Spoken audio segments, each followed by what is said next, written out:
If you like our video, click the button to subscribe to our channel and get easy access to new content. To see our full suite of ad-free video courses, instruction manuals, and quick reference guides, visit us at www.teachucomp.com.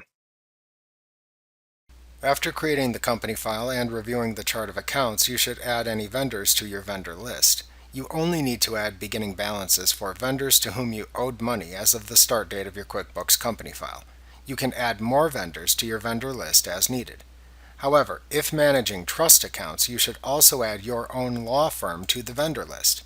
This is due to the fact that your law firm may occasionally be paid from the client's trust account instead of receiving payment from the client directly. In this case, you need to enter the bill to the client's trust account and list your firm as the vendor within the bill.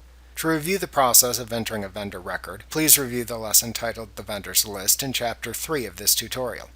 Unlike most vendor records you create within QuickBooks, when you enter your own law firm as a vendor, you will typically set the default account used to an income account. That way, when the bill is paid from the client's trust account, it will accurately show up as income earned for the firm versus being shown as an expense for the firm. Remember to click the subscribe button to see more of our videos. See our full suite of courses, instruction manuals, and quick reference guides at www.teachucomp.com.